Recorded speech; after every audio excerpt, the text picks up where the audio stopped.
महाराष्ट्र विधानसभा चुनाव के नतीजों के बाद पहली बार पूर्व मुख्यमंत्री उद्धव ठाकरे सीएम फडणवीस से मिलने नागपुर पहुंचे। माना जा रहा है कि उद्धव ने फडणवीस को बधाई दी, साथ ही दोनों नेता विपक्ष पद को लेकर बातचीत करते हुए दिखाई दिए।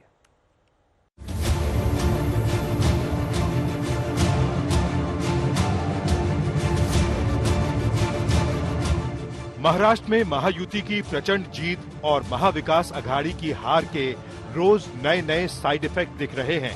उद्धव ठाकरे धीरे धीरे एमवीए से किसी न किसी मुद्दे पर अलग सुर में दिख रहे हैं। आज की दो तस्वीर देखिए, जब उद्धव ठाकरे ने चुनाव नतीजों के बाद पहली बार नागपुर में मुख्यमंत्री देवेंद्र फडणवीस से मुलाकात की। दूसरी तस्वीर, उद्धव ने वीर सावरकर के बहाने एमवीए और इंडिया गठबंधन में अपनी सहयोगी कांग्रेस को खरी खरी सुनाई। आज फिर उद्धव ठाकरे ने कांग्रेस से अलग लाइन लेते हुए वीर सावरकर को भारत रत्न देने की मांग दोहराई।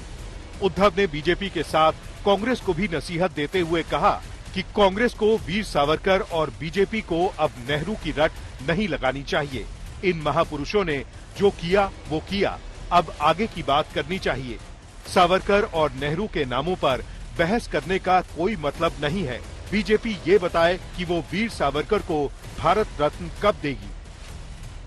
काँग्रेस असो वा भारतीय जनता पक्ष असो, यांनी आता सावरकर आणि भाजपनी सुद्धा नेहरू बोलणं सोडलं पाहिजे।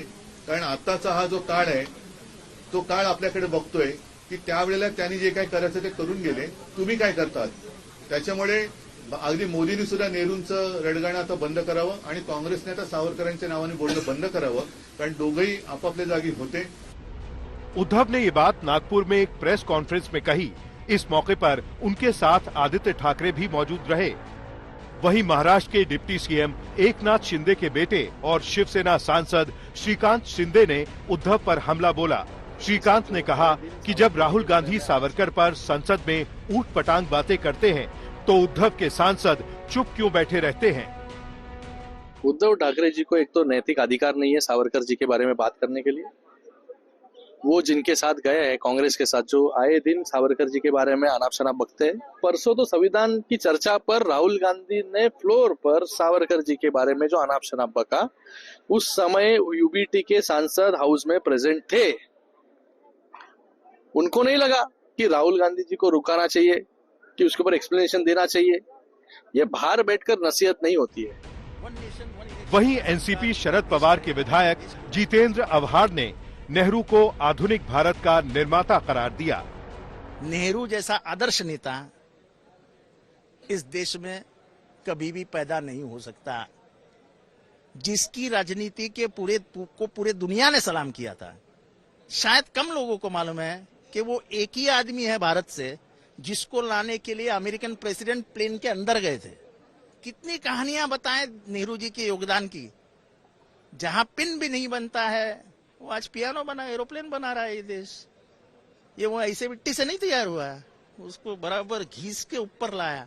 और उसका सबसे ज्यादा हम श्रेय अगर किसको देना तो नहीं मैं देना चाहूंगा तो मैं नेहरू जी को देना चाहूंगा। हिंदुत्ववादी भूमिका ने उन पर सफाया किया, तो मुझे लगता है वो उनके समझ में आया होगा और इसलिए वो उसी तरफ भूमिका में लेके जाते होंगे। हमारा भी मानना है, कहना है कि वो हिंदुत्व की भूमिका ले। पहला वो ये जवाब दे कि जो राहुल गांधी बोला संसद में, उसका जवाब उद्धव जी ठाकरे साहब दे, बाद में सावरकर के ऊपर बोले। कांग्रेस हमेशा से सावरकर के विरोध में रही है।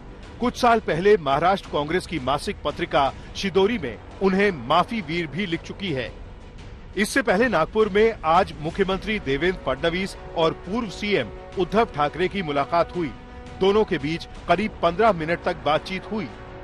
सूत्रों की माने तो इस दौरान उद्धव ठाकरे ने देवेंद्र फडणवीस को बधाई दी। इसके साथ ही उन्होंने विधानसभा में नेता विपक्ष को लेकर बातचीत भी की। उद्धव ठाकरे ने फडणवीस से मुलाकात के बाद विधानसभा के अध्यक्ष राहुल नार्वेकर से भी मुलाकात की। दरअसल उद्धव चाहते हैं कि विधानसभा में शिवसेना यूबीटी को नेता विपक्ष का पद मिले। शिवसेना यूबीटी को 20 सीटें मिली हैं और एमवीए में शिवसेना यूबीटी ही सबसे बड़ी पार्टी है। ऋत्विक भालेकर और अभिजीत करांदे के साथ आज तक ब्यूरो।